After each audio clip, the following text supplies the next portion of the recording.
Thank you all so much for coming today. I'm assuming either I have really interesting things to say or no one has anything else to do right now. So hopefully it's the former, not the latter. We've got a lot to cover. I'll go through a little bit in a moment of just sort of how we're handling this today, because we're gonna have a bit shorter presentation and a little more of a roundtable with me and Jerrid. But want to start just with a lot of gratitude for our team for allowing me to be up here and give these remarks, and for you guys to vote with your time and come and show up. I'm seeing some people here that I see year after year, but I'm also super excited to see some new faces. So thanks so much for coming, and a big thanks to the team. What we're going to cover today, first off, we're going to cover rent and vacancy, talk about what we're seeing in the marketplace. Next, the development pipeline. Third, sales trends. I'm going to give a little bit of a forecast of what we see near term and long term, a roundtable, and then finally a Q&A. I'm talking fast because I normally have 50 slides for about 50 minutes, and it looks like I have about 50 slides for 25 minutes.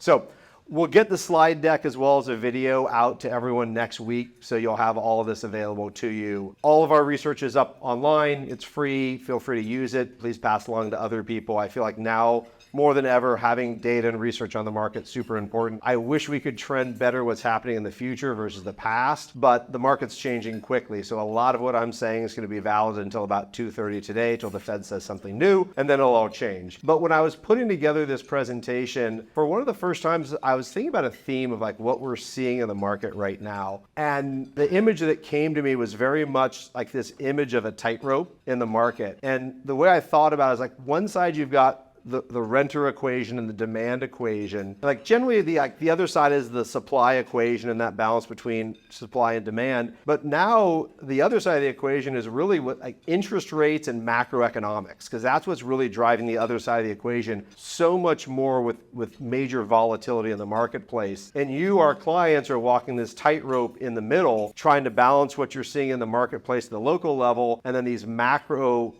environment effects that are really just changing how you're looking at real estate, I'd say almost on a daily basis. We're on the market with quite a few assets right now, and it really is on a daily basis. We're seeing how buyers and sellers are reacting to the marketplace. So without further ado, getting into just some of the trends that we're seeing, rent and vacancy. This is an overview of the region, and headline figures. This data is 12 months ago. Rental rates in the region across the board for Western Washington counties were about a little over $2,000 a month on balance. And then coming out of the wintertime in Q1, we saw them decline a bit, no big surprise, but go 12 months forward to today, and really we've seen a decline year over year of about 1 or 2%. So we're very much in balance, if you will, with rent, not much growth. But the flip side of that is the vacancy equation, where in every remark I'm going to give today, except for one slide, is all vacancy. So it includes new construction. So I'd say you usually got 100 bips to maybe even 200 bips of distortion, depending on the micro market, due to new supply coming to the market. And the data is not great parsing that out. So take this with a grain of salt, but when you're looking at it just trended, we saw a spike after the summertime, but that's quite a big spike, getting near 7% vacancy in the overall market. And it's come down a little bit, but really this is the tightrope we're seeing in the market, with no rental rate growth net across all of our markets, with vacancy rising. That's the environment we're in. Breaking this down a little bit more county by county, in King County you can see rents are about $2,100. A year ago they've dropped a touch, but again vacancy has picked up. Looking at Snohomish County, fairly in balance there, with not a lot of change in rental rates, but a pretty massive increase in what you're seeing in vacancy rates. And that really is going to affect how we're going to maintain these rental rates in the future. Getting down to Pierce County, up $2. So it's the only market that's up. But on the flip side of that, nearly 200 basis points increase in what we're seeing in vacancy. There is some local distortion going on in Pierce County with new construction in Tacoma, and some of the dislocation that's happening in downtown Tacoma right now. But on balance, that market is again coming out of balance from several years of really, really strong growth. And we'll get a little more granular on that in a moment. And then finally, Kitsap. Kitsap has declined quite a bit in rental rates, but we've also seen a big problem in vacancy. Most of this dislocation is due to new construction, what we're seeing with both new construction and some military contracts leaving in Bremerton. From what I'm hearing, those contracts are coming back, ships are coming back. I think it's going to stabilize, but the amount of new supply that hit in Bremerton and Kitsap was unheralded. And really, it's been the fastest accelerating market since COVID in the entire region. So that's a big turnaround today than where we were even 12 months ago. Taking a look at the next couple slides, dive into some of these submarkets in a little bit more tight basis. Looking at this, these bars are rent growth. I look at this data all the time, so I don't want to go through it too quickly, but really we're looking at the last 8 years, and no surprise, from 16 to 19, we had a good run up in rent. COVID hit, it dropped off. These are all the Seattle neighborhoods you see up there on the left, and then it picked up, and then it's plateaued. And that's really this commentary we're seeing. It's plateaued, but I'm going to refer to this in a moment when we look at the east side. The plateau where we are right now really isn't that much different than 2019. So I'm forecasting a lot of pent-up demand in the urban market. We haven't seen that growth in this market in a long time. The flip side of the equation is the vacancy rate. We saw it fairly stable in 16 through 18. It rose a bit due to dislocation, but new construction. So with the amount of units we delivered in these markets, 8,000 or 9,000 units a year, that vacancy rate isn't so bad. Went down in 19. When you study the data, that's delivery of new office buildings in 19. The offices delivered, the renters came in, absorbed all that supply of apartments, then COVID hit. No surprise, we've looked at this data for a few years. What's been great to see is this recovery back to a more harmonious vacancy rate in these urban markets. But as I referenced a minute ago, rent has plateaued, so we're seeing these vacancy rates around 7%. We are not quite in equilibrium in this market. I'd say we're out of equilibrium. I think we'll get through the next phase in a bit, but we have some near-term challenges, and we'll talk about that when we look at the development pipeline. Switching over to East King, the full east side, similar trend, rents grew, dropped off just a little bit in COVID. Most of that was in the urban markets in the east side, like West Bellevue, then grew massively. Now it's actually dipped down a little bit, the rental rates on the east side, but if you look at that step up from 2019, net, the Seattle markets are up about 2% in rental rates from 17 to 2023. The east side's up nearly 25%. And that's where I feel like there is some pent-up demand in the Seattle urban markets right now. Flipping to the other side of the coin, the vacancy rate, no surprise, there wasn't a lot of new deliveries on the east side. It went down as the overall market grew. We saw developers start to build more product on the east side. Vacancies started to tick up, and then COVID hit. So the east side has really been and continues to be the darling market of this market. However, I expect we're going to see the declining rental rates over there, even though it's just a bit, start to impact certain markets with lots of concentration of new development. Overlake has probably going to have some issues. Short term in markets like Redmond, they always come out of this strong, but temporarily we see some slowdown, the actual acceleration of rental rates. Moving over to South King.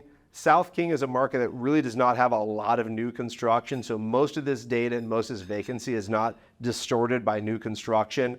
Solid run up. We're not seeing big bumps in rental rate because you're not seeing new units of new construction that has a big step up in rental rates. And then since COVID, South King did really well. But once again, we're seeing a plateau. And I really think this is what we're seeing overall in the economy, where blue collar jobs are not having the growth. We also don't have the government transfer payments that stopped last year coming from the government post-COVID. And there's some other factors, credit card debt, student loan repayments coming back. So we're starting to see that impact South King a little bit more than some other markets.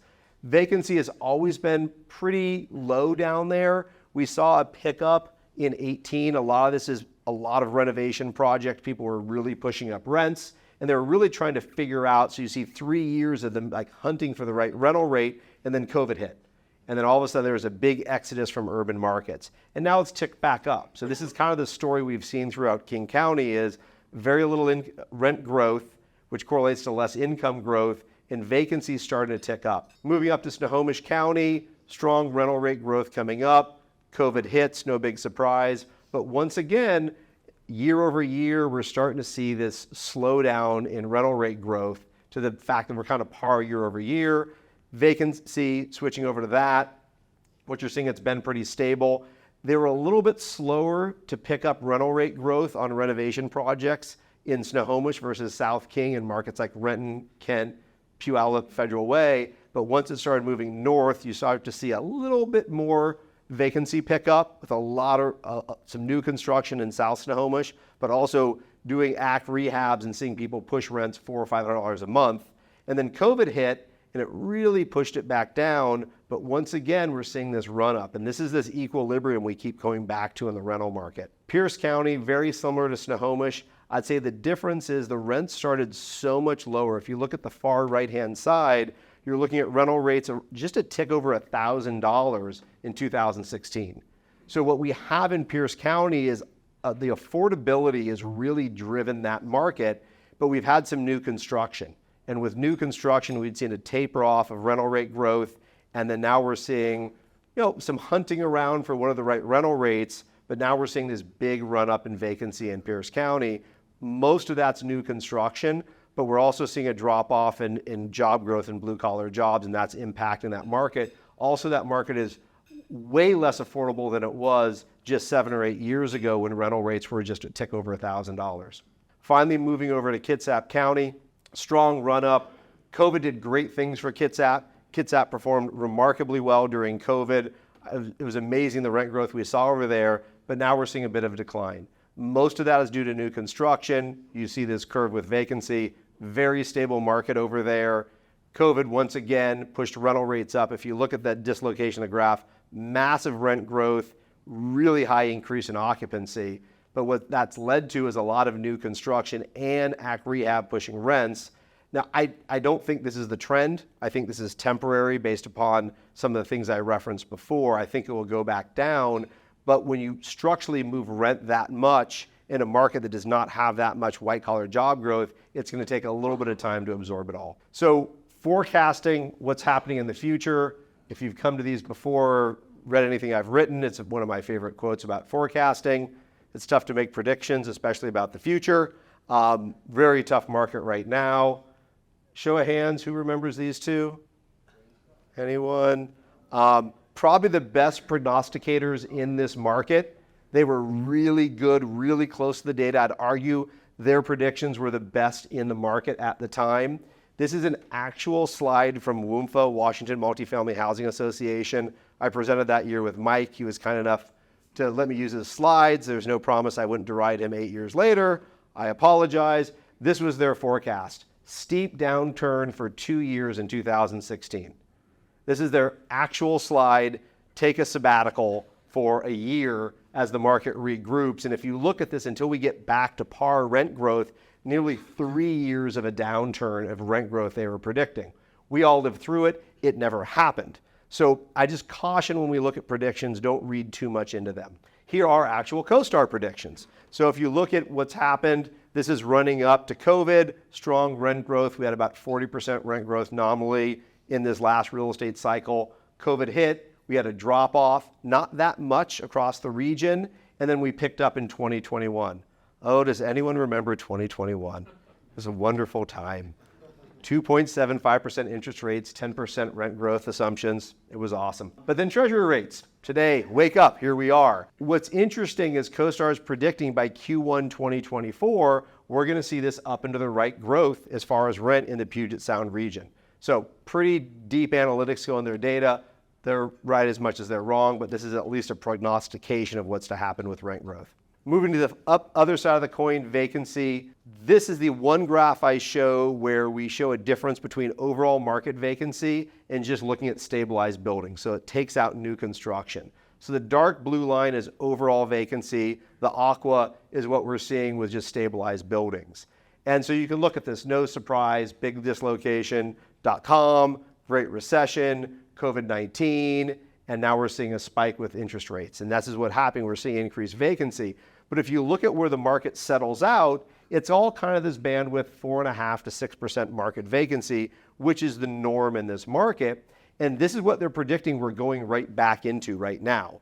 Now, I put a little flag in there that we have some new construction coming into the market, and we've got to absorb that new construction. I think that's why they're showing a little bit of vacancy picking back up, but they're reverting back into, I'd say, this sweet spot without these big spikes. So I think the concerns people have aren't necessarily warranted by what the data providers. They're looking at rent growth assumptions, they're looking at nominal vacancy. They don't see much embedded growth, but again, I think they're pretty much wrong with their data. So overall trends, rent, equilibrium, we've been there. We're seeing it across all markets. I think this is the first presentation where I could say that's pretty equal.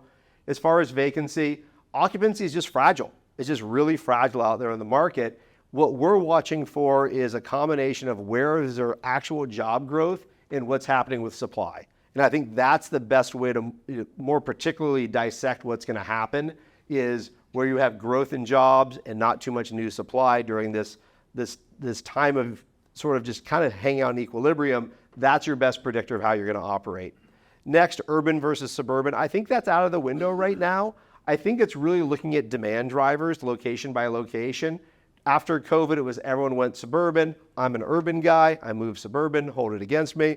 But I do think it's less about that equation and more about what's happening in each market. And so the real question, are there enough butts for the seats that are there in each market?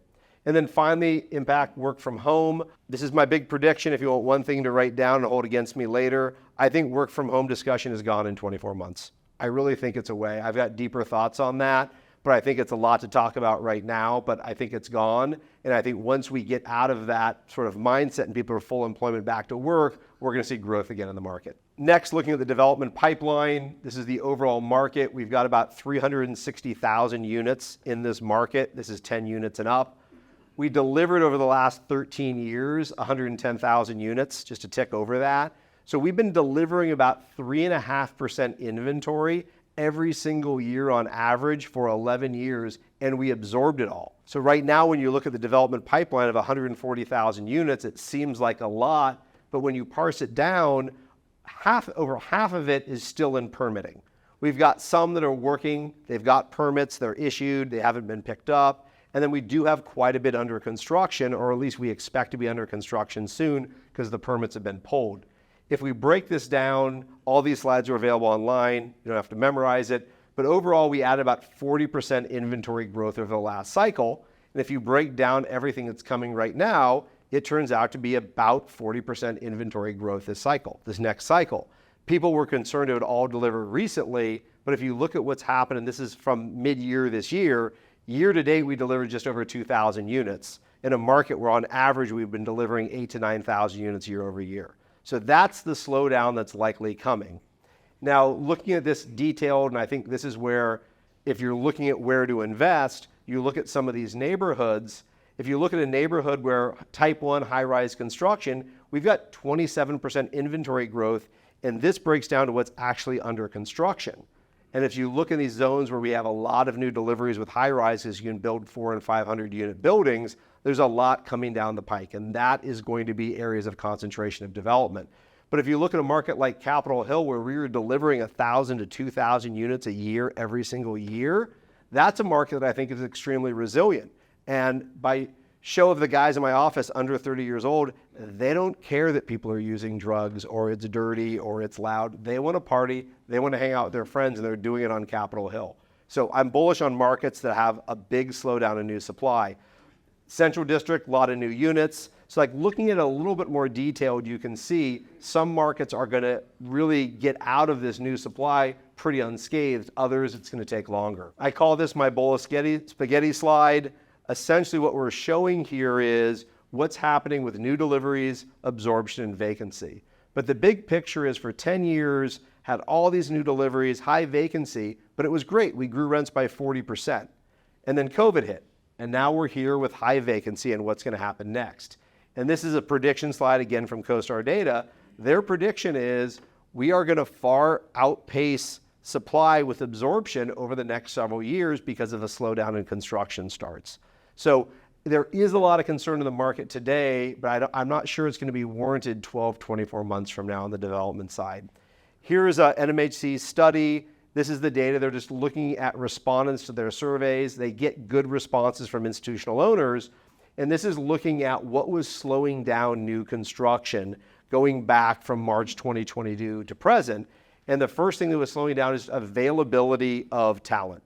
Could we get people on jobs? And it went from, that was slowing down nearly 50% of all construction starts. Now it's under 10% of construction starts. Materials, slowing down almost 70% of construction starts. Now it's pretty much solved with materials. Developers in the room may disagree, but they're saying that's not the big issue. The big issue is capital.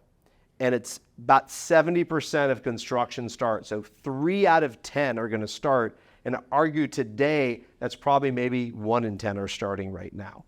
So Show this slide to the people that think there's too much inventory in Seattle or coming. It's going to slow down. So key takeaways on the development side. Pipeline hit a wall. We just looked at that. We will have concentration challenges, but fewer construction starts is going to resolve this more sooner than later. And then finally, the developer clients we have, eyes are on the next cycle. What can we buy, entitle, and get ready for the growth of the next cycle? So all this data we published in August. It's available online. Finally, looking at sales trends, we saw, so what we're looking at in the red is number of sales, and the blue is overall sales volume.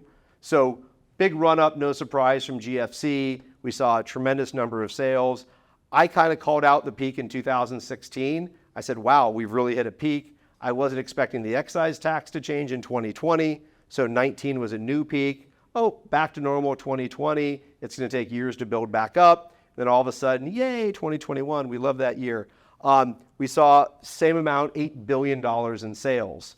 So here we are, 2022, great Q1. Don't need to talk about Q2 through Q4, wasn't so great.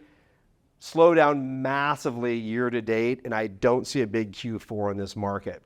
Looking at actual pricing, that's probably could have just shown this slide, giving you some chicken and gone on our way. Everyone wants to know where pricing is right now. Really tough to say. Trended, it's gone up. This is price per net rentable square foot.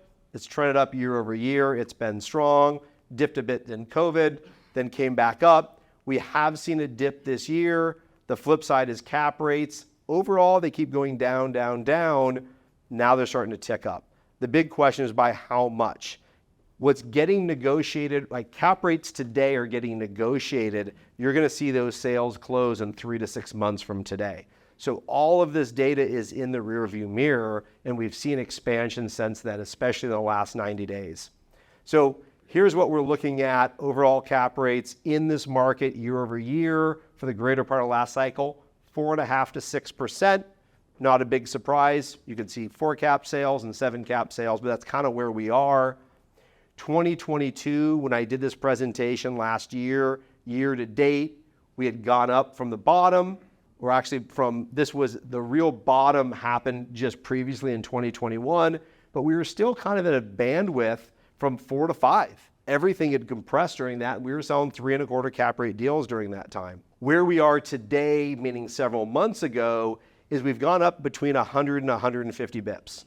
I think the market has moved up another 50 bips since that time. So prevailing cap rates right now are between a 5 and a 6, depending on your product. In a market where just 18 months ago, cap rates across the region were between a 3 and maybe a 4.25. So big expansion in cap rates.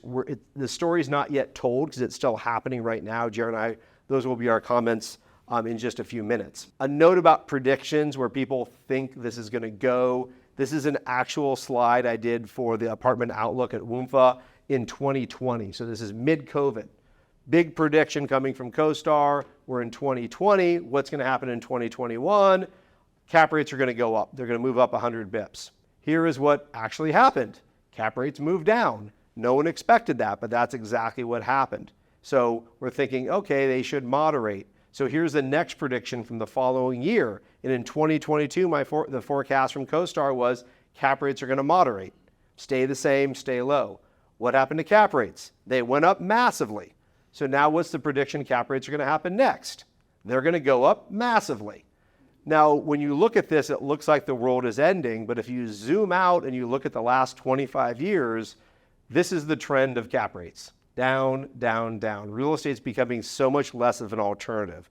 So I think we're going to see sales that are getting done today get reported. We're going to see a little bit more inflation in cap rates. And I think before too long, we're going to see them hunt on their way back down, but there's going to be a little bit of pain in the interim. So overall sales trends, what we're seeing in the market, volume is down 50 to 80% market dependent, wherever your segment of the submarket and the asset class is. Next, valuations are falling. Peak to trough, I'd say right now, 10% of the cream is off the top. And now what we're negotiating, is it another 10? Is it another 20? That's what the market's hunting for. I think what I've heard from investors across the board, if you're getting a 30% discount from the peak, you're buying.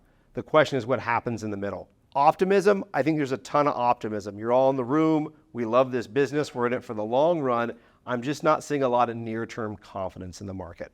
And then underwriting challenges, very hard to underwrite now. Taxes all went up. They're starting to moderate, even come down. We're going to see people renegotiate taxes, but then we're seeing clients get dropped from their insurance carriers. I've seen insurance go up 2x, 3x, 5x even. Big challenges, and payroll costs are not going down. Marketing costs with challenge in the market are going up. So underwriting is very difficult. Forecast, dividing this into near term and long term. Near term, it's a wait and see mentality. I heard something really clever the other day. I'll share it. It was actually this morning. You can't buy in volume in an upturn. I'll let you unpack that at home. But I believe that people who are waiting now are going to wait a little bit too long because people are waiting. Next, development pipeline. It was slowed. Now it's pretty much stalled. Probably a lot of developers in the room that agree with this sentiment for right now. Sales, I think we're going to see even less sales at the end of this year and through Q1 as we see the interest rates hit their peak. And we're going to see pricing continue to come down of what's being negotiated now to what was reported from 90 days ago. And then finally, distress. I'm talking to investors that are investing in distressed funds. They're investing in rescue capital. I don't see it getting deployed in this market, maybe selectively. What I've seen get really distressed is bad projects with bad sponsors and bad locations. And I know that's none of you in this room, so we're not going to see a lot of it. We will see it in certain markets and definitely in other asset classes. What I am seeing in the market is we're seeing some good news. TikTok adding jobs. They laid off people last year. They're adding jobs this year. They're seeing opportunities in this market. Now, Qualredics laid off people today. That was announced. I think we're going to see people continue to leave the Bay Area, the west side of LA, and come up to this market for stability. Unfortunately, they're probably going to fly over Portland, at least for now, but that's good for us. So people are making moves. Next, investors are making moves. This is an office tower in Chicago. The investor out of Portland, they bought this at a 65% discount from 2014 pricing. So there are people making moves in the market, and I think they are prescient moves. This is a mid-rise in Manhattan, sold at a 50% discount. People are making moves in the near term in this market, and a lot of other people are waiting and waiting. I think the moves that are being made today with negotiating is going to be sales that will occur at the bottom. Long-term forecasts as far as takeaways, this is my exact same slide from last year, and it's not because I ran out of time. I agree with everything I said last year, is we are in a really sweet spot with the growth that Seattle's poised for, looking at its competitive cohort on the west side, and also what's happening in Bellevue and the livability for our counterpart. Bellevue is our Orange County. It is our East Bay and Silicon Valley, and we didn't have that 10 years ago. Rental rates, I think we're going to hit new peaks. San Francisco last peak average rents were $4,000. At the time, our average rents were $1,800. They're only at $2,000 right now. We have a lot of room to run, and these are the same bodies, the same employers, the same employees that still can buy at a discount, whether homes or rentals. Next is sales. I think we're going to hit a new peak in sales. It's not going to happen soon, but you look at replacement cost and the amount of capital coming in the market.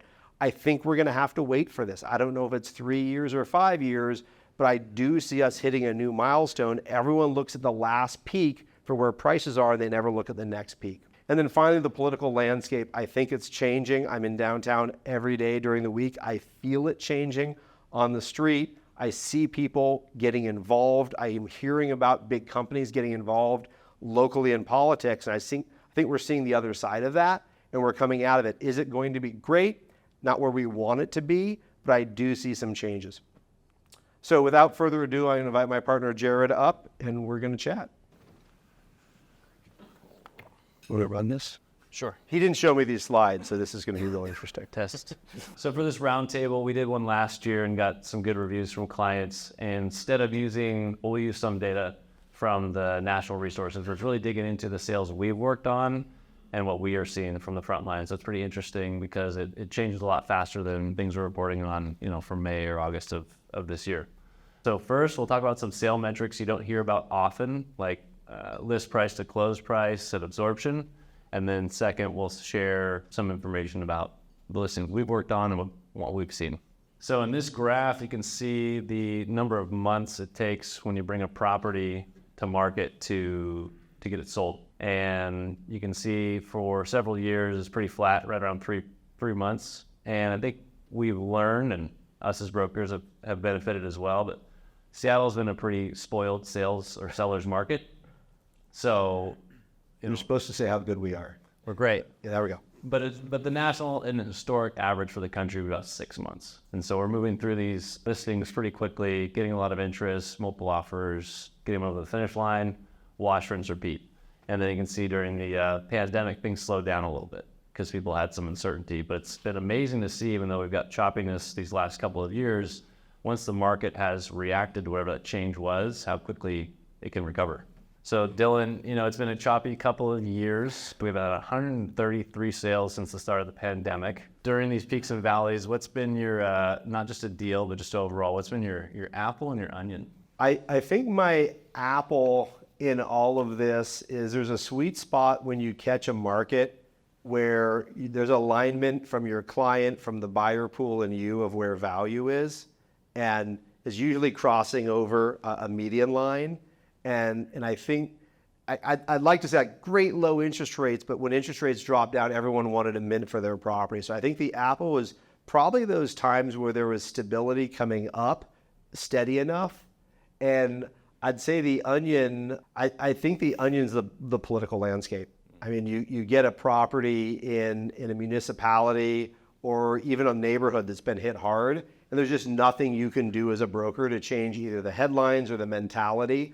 And you can work with data and you can convince buyers about the future, but when there are things going on like homeless encampments or something's getting passed or shot down in Olympia, that's just really hard to convince investors to come up in this market, which I believe in. And I think that's been the hardest thing for me going through these last 3 years is just that political change. So this one, we're looking at net absorption. So this is the percent of listings that come to market, how many of them are actually moved to pending and closed.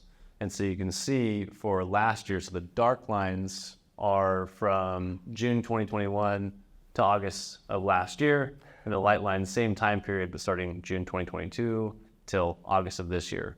And what you can see is about 40 to 50% of properties that went to market were absorbed. And since then, it's been below 20% on average. That's 1 in 5.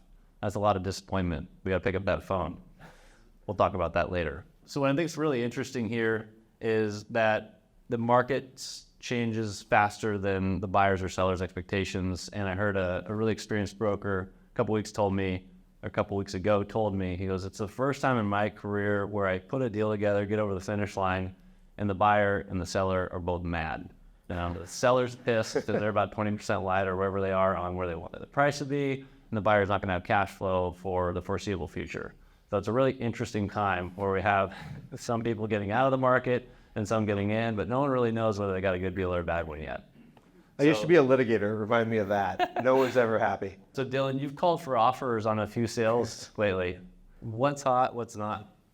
I mean, it's been interesting. We're calling for offers right now, and this is just data from this morning, and someone said we're looking at new construction six caps in California, like new construction buildings in the overall Bay Area at a 6 cap. And it's really hard in this market. I mean, I'd say the beginning of, Q1 into Q2, we were seeing buyers were at a 5, like show me something with a 5, and sellers were getting comfortable, maybe not a new construction. And now we're seeing buyers show me a 6. And that's a big differential in a very short period of time. Is like actually points in time from May and June, it was a 5. July and August, it was a 5.5. In September, October, it's a 6. And I mean, these are massive movements in the marketplace. And so it's been interesting just hearing the mentality from the buyer pool. And I get it, it's a very challenging market. As a seller, you've got investors, you're trying to do the right thing. And as a buyer, is it going to drop even further in the market? So it's been really challenging, it just sort of to get ahead of where the market expectations are right now. Makes sense. I'll jump us forward to some of our data, which is mixed in with market data. This is success on sales. So the percent of listings we brought to market up until Labor Day, this is no longer accurate, the amount that went pending or sold. And you can see we're beating the market by a tremendous amount. Now, one part of that is we've got CoStar data versus, our data. So it mixes a lot of different qualities of maybe brokers and properties. So I think that's a little misleading. But overall, I started thinking through why are we having so much more success on taking properties to market and getting them pending or sold. And I think the number one thing I've noticed this year is everything we've taken out, we've gotten multiple offers. And so when an owner's staring down 5 or 6 offers, they might not be where they are, where they want to be. It at least has made a market for them to make a decision, an informed decision on whether now is the best time for them to sell a property. And so I think that was one that is very large. The other is just our volume of sales. So you'll see on another slide how many we've worked on this year. I can quickly, especially in Seattle where I specialize, tell an owner, I just sold a property like this down the street, or I sold a few last month. This is where pricing will shake out. And at the table when we're discussing, should we go to market or not? Should you work with us or not? The numbers I like to give them are 2. And one is like, hey, last offer or review date I had for a property like yours, this is where most of the offers came in. And this is the numbers I want you to make a decision on whether to go to market and sell or not. This is the higher number that you'd really like, and we're happy to advertise it, but there's no guarantee. And taking a property to market is really disruptive for the property, the management company, and the overall operations. And so I have them think really hard about that lower number where the general offers are coming in before they go to market. I think that's helped us close a lot more of what we've taken out. So Dylan, I think Dylan's known in the industry for kind of being a hard ass. So I asked him to be vulnerable. What does it feel like? He's a softie. What does it feel like on that call for offer date when you just can't deliver? Too soon. It's tough. When the market's at your back and everything's going well, it's going well for a lot of people. I think the challenge right now in delivering bad news, especially where we are today, is I think anyone who's coming to market today already expected to hear the bad news. We're coming to market because we knew the value was lower. And now you're talking to them about it's even lower than you thought it was going to be. And that's a tough conversation. For me, yes, we're here to feed our families and we love what we do, but it's personal pride. I want to make a market. I want our clients to do well. And it's just really hard to deliver bad news and also just feel the disappointment. I can feel clients. I think most of who I work with know us, so it's not like someone new. Rarely, are people pointing too many fingers? I think most of the fingers I'm pointing at myself, but I think it's really challenging in a market where we see a decline in value right now to really talk to someone and say, we didn't deliver the offers that we thought we were going to get. It's not a sob story, but I think it's just a part of this industry is we have really good up times and we have some challenging times right now. But I think this is the time the relationships are built. I think this is the time where you have honest conversations and clients can really get to know who you are and trust that you're working as hard as you can. Yeah, I can definitely resonate with that. Moving over to what did the building sell for versus what did it come to market for? And, most of you out there are clients of ours. I think the reason you don't see any numbers over that 100% mark is everyone has high expectations, right? And we're hired to go get and achieve those. So you can see a lot of stability for, better part of last decade, and then the pandemic hit and we bottomed out in 2021 and what the buildings were selling for versus what they were listed for. And then you saw this massive run up in pricing, and I'll let Dylan kind of jump in. You had a good anecdote for this slide about the run up. So for better or for worse, I was working with a client last year, and from April through December of 2021, we ran 3 BOVs. Every 70 days, 90 days, we did a BOV all through 2021. And then we came on market in 2022. And it wasn't January, it was March of 2022. So you can see this steep curve drop off. Their expectations had grown almost 20% through the course of 2021 with rising rent growth, cap rates compressing. So we came to market with a massive expectation. And by the time that 3-month sales process of getting a listing signed, coming on market, collecting offers, getting through due diligence, we ended up at the actual sales price. It was still a good result, and I won't share exactly who it was. And We got very fortunate. We found the right buyer, sort of last in line, but it really demonstrated where you are in this curve. And I think that's the challenge of markets that have this much volatility is we found this year waiting has not made anyone money.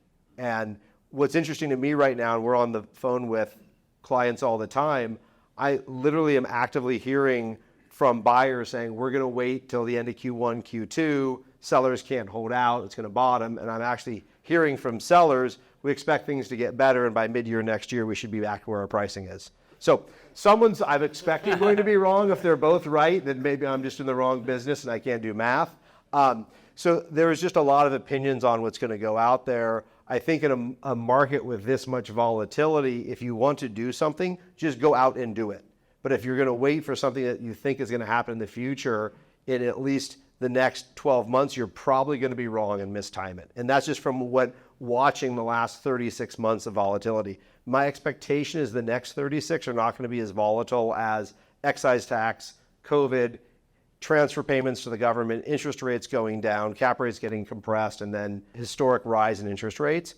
But we could see a rocky rise. Yeah. And there's a lot of headwinds ahead. So one thing we talk about internally and with clients is what gives us or equips us as brokers to get the best result. And while the markets are rising, it's really fun to play the hide the ball game on what you're willing to sell it for. But as we get to where we are and we're down to just a few buyers that have a lot of interest in a certain listing, I find that the owners that are collaborating with us on, hey, this is what I'm willing to take, like, and they're being very serious, we can help leverage that and get them an offer that gets them out of the deal for, the reason they wanted to sell in the first place. So that collaboration has been huge for our success this year. So same slide, looking at the comparison to market, and now we'll look at pricing. And so you can see last year we were about 4% off when we went to market to what the property ended up selling for. And this year we and the market are at that 7%. So much higher closing ratio, setting a better expectation.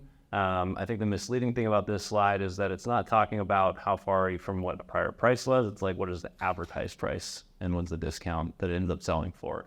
So it's been a wrestling match. I think our strategies worked well. There's people out there with demand, and we'll talk more about sellers and buyers' demands here in a second.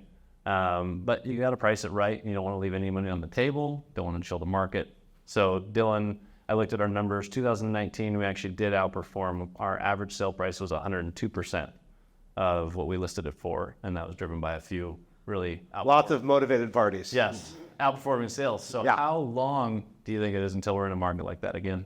I'm a believer in this market. I think we're going to be back at that point in 2025. I know it's becoming cliche already to survive till 2025. I think a big difference in this next cycle that we're going to get into, and I've studied these cycles from the 70s forward, and it seems like every cycle, the upturns lasted longer and the downturn's been shorter. And I think that's just availability of information and availability of capital. And I think that's just changed real estate is much more, less of an alternative. And I think there's a lot of data out there. So my expectation is it's going to take longer than everyone thinks to get there. But when we get there, it's going to happen that much faster and we're going to get price discovery.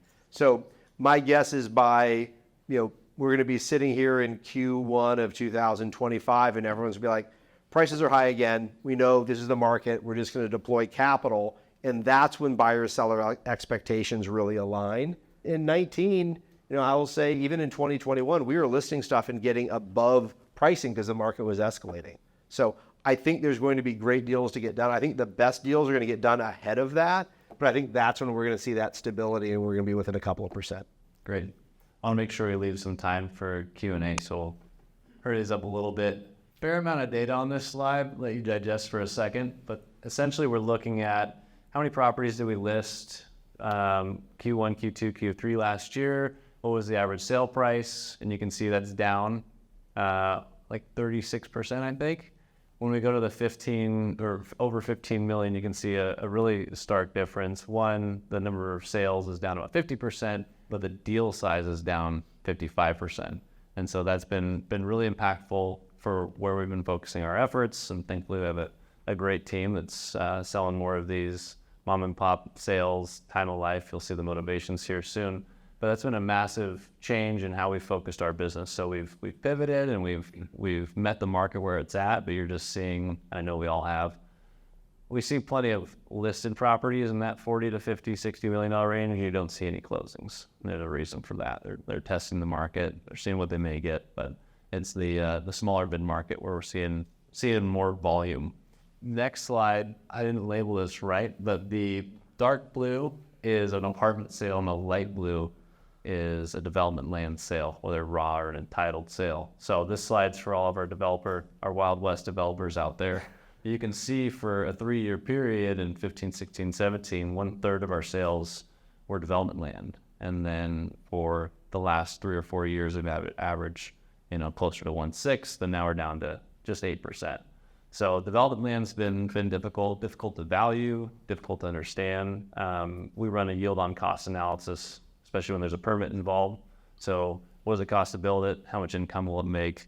And they don't make any money. And so the land values we come up with, it spits out as usually 0 or negative. And so I don't tell the owners it's worth nothing. There's some intrinsic value, but the math doesn't work. If you could just buy an existing building today, might as well take the risk off the table. So that's why we think the development pipeline is shrinking pretty rapidly. Dylan, land guru, can predict anything. He didn't say accurately. Yeah. I can make predictions. I was on the phone yesterday with a gentleman. He's 84 years old, held his land forever. He wanted $500 a foot. Now he's considering taking $450. I helped him like $350, and he's like, we'll be back to $500 again. So my big question is like, when will it be back? Because I think land takes a lot longer to recover. Yeah, when you were talking about sort of the introductory remarks on like how many land deals we're doing, the greatest, land is, I'd say, is tantamount to condos. I mean, people who entitle and sell land permitted at the right time make the biggest pop. I mean, that's where you can make the most money, is selling entitled land at the right time. The challenge is entitling it and hitting that time window exactly perfectly. And that's really challenging to do. I think the difference is there's a lot more distortion today in land values. MHA is having a huge impact on land values. The amount of land that's available is shrinking, so everyone thinks land is going to continue to appreciate, but construction costs are not depreciating. So the amount that you can pay for that land isn't necessarily going up with overall building value. So, my expectation is in 2026, people are going to be going crazy for entitled sites. I just think so. I think we're going to get through this pipeline. They're going to deliver. There's going to be pent-up demand. It could happen in 2025, but I think for our more institutional clients, every limited partner, every LP is going to want capital out the door. They're going to see the companies back in Seattle, Bellevue growing, and they're going to want to get a shovel in the ground as quickly as possible. And this happened to us in 2016. That's why we had a lot of land sales in 15 and 16, is everyone wanted to be in the ground immediately. So that's my prediction of what's going to happen. I think land is a great play, and you can land bank right now. The challenge is just what that waiting period is going to be. Makes sense. We'll go to our last 2 slides here on internal data. So this one was fun to prepare. We looked at all the transactions we worked on, and we wanted to look at what are the seller motivations in the market. And so I'll explain, we did this internally, but basically the percentages obviously are accurate, but the time of life, what does that mean? Best example I have is an owner called me. She told me about a building. It's not operating very well, really wants to sell it. And I was like, well, why are we doing this now, right? And she said, well, my family's owned it for 60 years. On the surface, having this large apartment building probably makes us look wealthy. We're kind of broke. We've never taken a vacation. We're done, right? Whether I get 10 million or 7 doesn't matter. I'm 84, I'm out. So time of life is a big motivator. Underwater, pretty clear. Cash flow is not good. Debt's coming, not good. So they're just saying, I'm going to move on from this opportunity and go live to fight another day. Flip side, debt due, we think is going to see that number tick up quite a bit next year and the year following. A lot of 3 and 5 year loans placed in 2020, 2021. So I think there's going to be some opportunity. And then for timing the market, thought that was an interesting one, and I'll ask you a question about it. And then for death, dissolution, divorce, these are standard reasons that people need to sell. So as you can see between those, the time of life and the 3 Ds, it's removed from the economy, it's removed from the macro movement. It's just something people need to do. And so I think that's where a lot of the opportunities come from. But if you were timing the market as a seller right now, Dylan, what would you be selling? I mean, I've worked with several clients that said the market's not getting better anytime soon. I don't want to own this building in 3 years. I'm going to sell now. And we have a lot of clients that say, I will own this building for 10 or 50 years, and my advice is don't sell. Like, this is not a great time to sell if you don't have to sell. But people that do want to sell in the near term, whether it's 12 or 24 months or even 30, they're saying, let's do it quickly. I want to time the market now because I don't see it getting better in the near term. So it's 10%, but it is impactful when people realize where we're like kind of where we are in this particular cycle. And then last one, buyer motivation. So opposite, time to market, right? About half the buyers we're working with that have closed transactions feel really opportunistic, feel great about, maybe not great, but feel confident where things are going and want to buy in at a good basis, usually sacrificing some cash flow. 10% on the cash flow front, that's a pretty rare response. I think they found a good deal in Eastern Washington or something. Long-term hold is another common one I've had where I've had an owner call me, said I'd sell it, it's still at my old price, I don't really care, it's the best location in Seattle.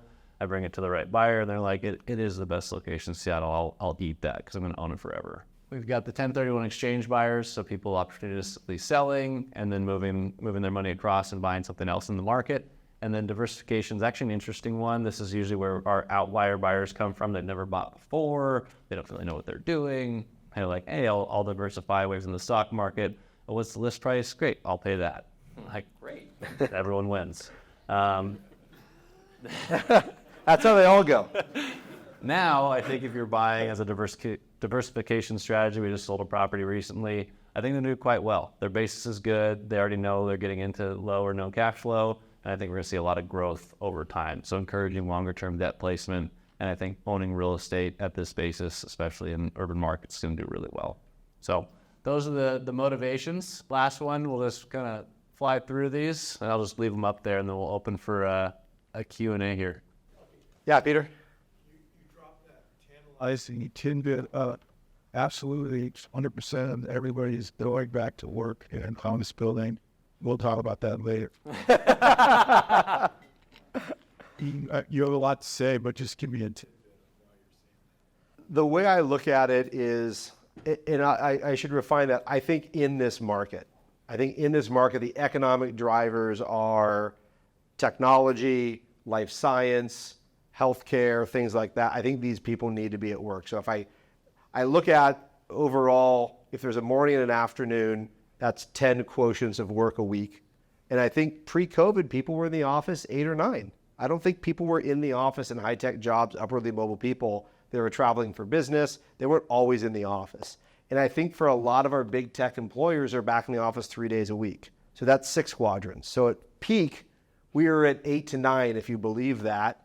And if right now we're at 6 and we're cutting jobs in R&D, we're cutting jobs in biz dev because everyone's recoiling, when we're going to move quickly again, when someone comes up with some new thing in artificial intelligence and it eats the other competitor's lunch, they're going to say, get your asses back to the office and let's pull some all-nighters. So I don't think we're that dislocated from where we used to be. I think if you've got back office accounting and jobs like that, they're gone. They may come in on a Monday or once a week, but I think the type of jobs we have in this region and how people work in this region, I don't think we're that far off it. And we're also in an artificial environment where people are cutting costs, saving, and the power dynamic is still with the employees. And I'll argue it's been with them since the GFC. We've had artificial money. It's been great for young people. They've always had an upwardly mobile job. They have not experienced an economy where they can't find a better job. Wait till they're on the couch for a couple of months.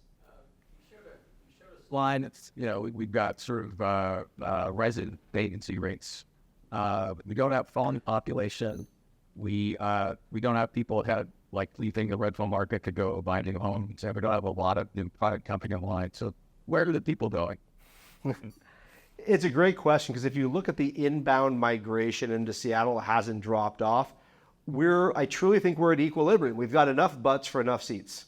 But if we have one extra butt, then we get more rent growth. And if we have one less, and people are still hunting around neighborhoods, like we saw good rent growth in 2021 because they were projecting people were going to return to work sooner. And then that didn't happen in 2022, it slowed down.